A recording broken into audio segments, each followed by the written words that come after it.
संपूर्ण शिव पुराण कथा विद्येश्वर संहिता अध्याय 17 प्रणव का महात्म व शिवलोक के वैभव का वर्णन।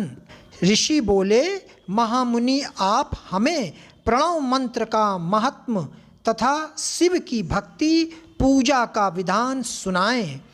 प्रणव का महात्म।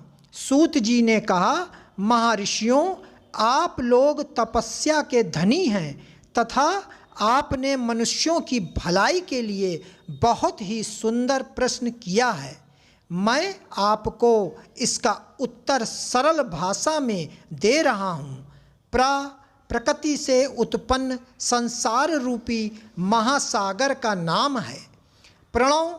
इससे पार करने के लिए नौका स्वरूप है, इसलिए ओंकार को प्रणव की संज्ञा दी गई है। प्रपंच नहीं है वह तुम्हारे लिए, इसलिए ओम को प्रणव नाम से जाना जाता है। अर्थात प्रणव वह शक्ति है जिसमें जीव के लिए किसी प्रकार का भी प्रपंच अथवा धोखा नहीं है। यह प्रणव मंत्र सभी भक्तों को मोक्ष देता है। मंत्र का जाप तथा इसकी पूजा करने वाले उपासकों को यह नूतन ज्ञान देता है। माया रहित महेश्वर को भी नव अर्थात नूतन कहते हैं। वे परमात्मा के शुद्ध स्वरूप हैं। प्रणव साधक को नया अर्थात शिव स्वरूप देता है, इसलिए विद्वान इसे प्रणव नाम से जानते हैं, क्योंकि यह नव दिव्य परमात्मा ज्ञान प्रकट करता है, इसलिए यह प्रणव है। प्रणव के दो भेद हैं, स्थूल और सूक्ष्म। ओम सूक्ष्म प्रणव व नमः शिवाय या पंचाक्षर मंत्र स्थूल प्रणव है।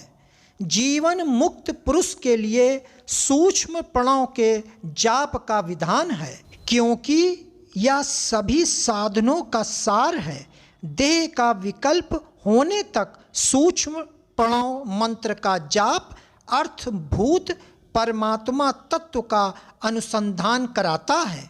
शरीर नष्ट होने पर ब्रह्म स्वरूप शिव को प्राप्त कराता है। इस मंत्र का 36 करोड़ बार जाप करने से मनुष्य योगी हो जाता है।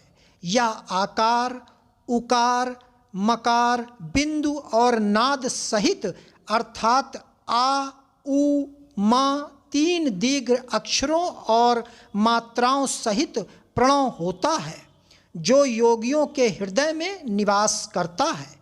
यही सब पापों का नाश करने वाला है। आ शिव है, उ शक्ति और मकार इनकी एकता है।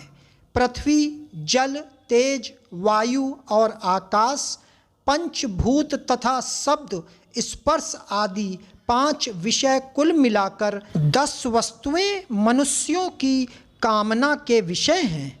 इनकी आशा मन में लेकर जो कर्मों का अनुष्ठान करते हैं वे प्रवृत्ति मार्गी कहलाते हैं, तथा जो निष्काम भाव से शास्त्रों के अनुसार कर्मों का अनुष्ठान करते हैं वे निवृत्त मार्गी हैं। वेद के आरंभ में तथा दोनों समय की संध्या वंदना के समय सबसे पहले उकार का प्रयोग करना चाहिए। प्रणव के 9 करोड़ जाप से पुरुष शुद्ध हो जाता है, फिर 9 करोड़ जाप से पृथ्वी की, फिर इतने ही जाप से तेज की, फिर 9 करोड़ जाप से वायु की और फिर 9 करोड़ जाप से गंध की सिद्धि होती है। ब्राह्मण सहस्र ओंकार मंत्रों का रोजाना जाप करने से प्रबुद्ध व शुद्ध योगी हो जाता है। फिर जितेंद्रिय होकर 5 करोड़ का जाप करता है तथा शिवलोक को प्राप्त होता है। क्रिया, तप और जाप के योग से शिव योगी 3 प्रकार के होते हैं। धन और वैभव से पूजा सामग्री एकत्र कर अंगों से नमस्कार आदि करते हुए इष्ट देव की प्राप्ति के लिए जो पूजा में लगा रहता है वह क्रिया योगी कहलाता है। पूजा में संलग्न रहकर जो परिमित भोजन करता है एवं ब्रह्म इंद्रियों को जीतकर वश में करता है उसे तपोयोगी कहते हैं। सभी सद्गुणों से युक्त होकर सदा शुद्ध भाव से समस्त कार्य कर शांत हृदय से निरंतर जो जाप करता है वह जप योगी कहलाता है। जो मनुष्य 16 उपचारों से शिव योगी महात्माओं की पूजा करता है वह शुद्ध होकर मुक्ति को प्राप्त करता है। जप योग का वर्णन ऋषियों, अब मैं तुमसे जप योग का वर्णन करता हूँ।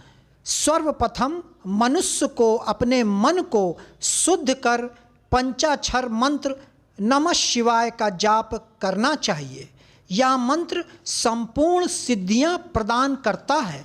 इस पंचाक्षर मंत्र के आरंभ में ओम ओंकार का जाप करना चाहिए।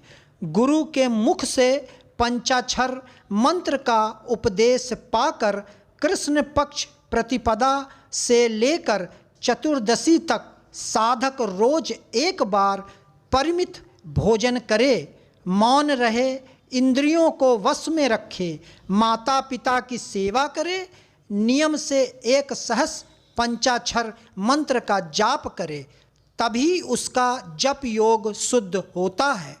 भगवान शिव का निरंतर चिंतन करते हुए पंचाक्षर मंत्र का 5 लाख जाप करे। जप काल में शिव जी के कल्याणमय स्वरूप का ध्यान करे।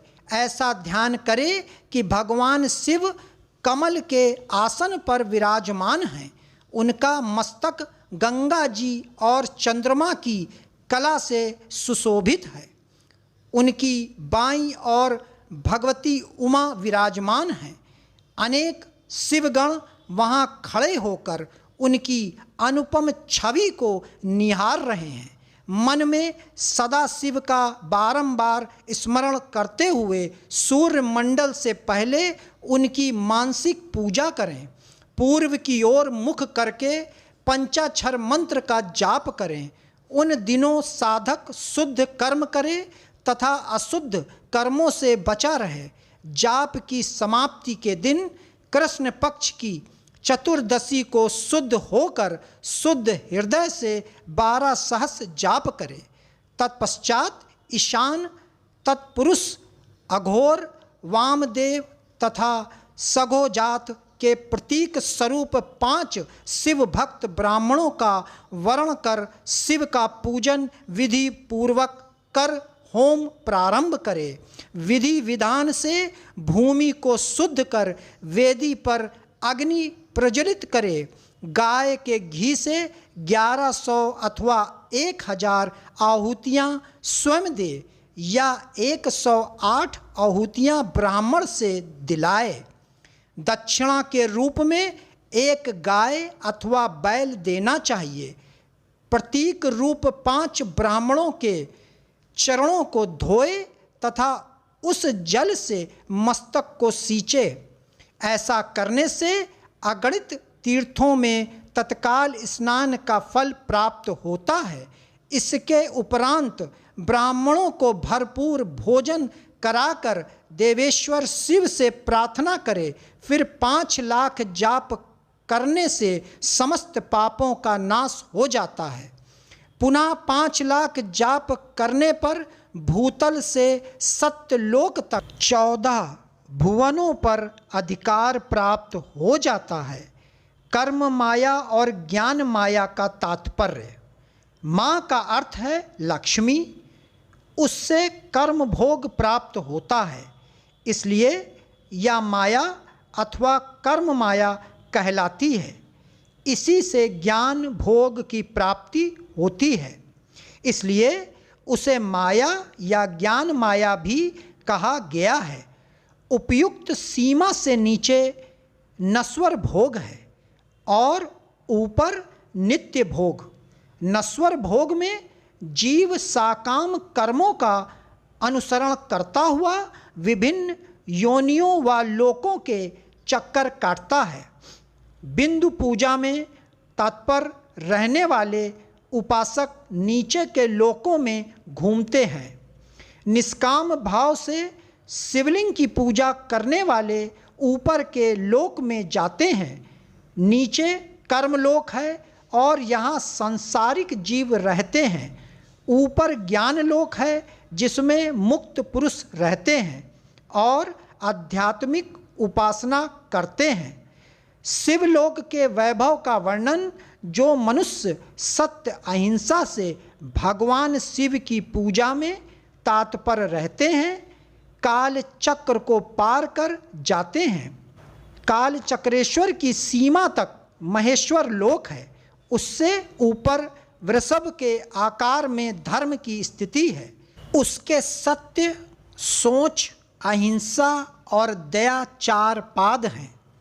वह साक्षात शिवलोक के द्वार पर खड़ा है। क्षमा उसके सींग हैं, शाम कान हैं, वह वेद ध्वनि रूपी शब्द से विभूषित हैं। भक्ति उसके नेत्र व विश्वास और बुद्धि, मन, क्रिया आदि धर्म रूपी विषभ हैं जिस पर शिव आरूढ़ होते हैं। ब्रह्मा, विष्णु और महेश की आयु को दिन कहते हैं। कारण स्वरूप ब्रह्मा के सत्यलोक पर्यंत 14 लोक स्थित हैं जो 5 भौतिक गंध से परे हैं। उनसे ऊपर कारण रूप विष्णु के 14 लोक हैं तथा इससे ऊपर कारण रूपी रुद्र के 28 लोकों की स्थिति है। फिर कारणेश शिव के 56 लोक विद्यमान हैं। सबसे ऊपर 5 आवरणों से युक्त ज्ञानमय कैलाश है जहाँ 5 मंडलों, 5 ब्रह्मकालों और आदि शक्ति से संयुक्त आदिलिंग है जिसे शिवालय कहा जाता है। वहीं पराशक्ति से युक्त परमेश्वर शिव निवास करते हैं। वे सृष्टि पालन, संहार, तिरोभाव और अनुग्रह आदि कार्यों में कुशल हैं। नित्य कर्मों द्वारा देवताओं का पूजन करने से शिव तत्व का साक्षात्कार होता है। जिन पर शिव की कृपा दृष्टि पड़ चुकी है वे सब मुक्त हो जाते हैं। अपनी आत्मा में आनंद का अनुभव करना ही मुक्ति का साधन है। जो पुरुष क्रिया, तप, जाप, ज्ञान और ध्यान रूपी धर्मों से शिव का साक्षात्कार करके मोक्ष को प्राप्त कर लेते हैं, उसके अज्ञान को भगवान शिव दूर कर देते हैं। शिव भक्ति का सत्कार। साधक 5 लाख जाप करने के पश्चात भगवान शिव की प्रसन्नता के लिए महाअभिषेक एवं 9 वेद से शिव भक्तों का पूजन करे। भक्त की पूजा से भगवान शिव बहुत प्रसन्न होते हैं। शिव भक्त का शरीर शिव रूप ही है। जो शिव के भक्त हैं और वेद की सारी क्रियाओं को जानते हैं, वे जितना अधिक शिव मंत्र का जाप करते हैं उतना ही शिव का समीपय बढ़ता है। शिव भक्ति स्त्री का रूप पार्वती देवी का है तथा मंत्रों का जाप करने से देवी का सानिध्य प्राप्त हो जाता है।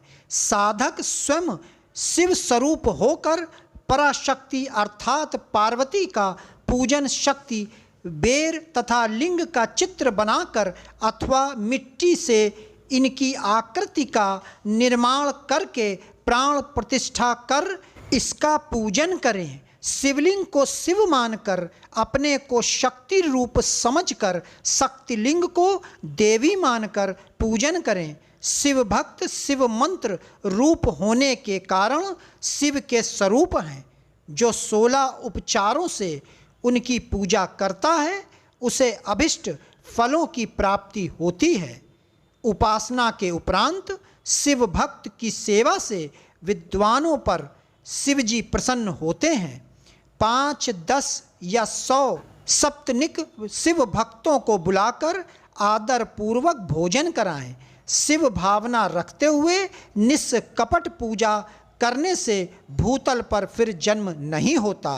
भक्तों, आगे की कथा विद्येश्वर संहिता अध्याय 18 अवश्य सुने। आशा करता हूँ कि यह संपूर्ण शिव पुराण कथा आप लोगों को सुनने में अवश्य पसंद आ रही होगी।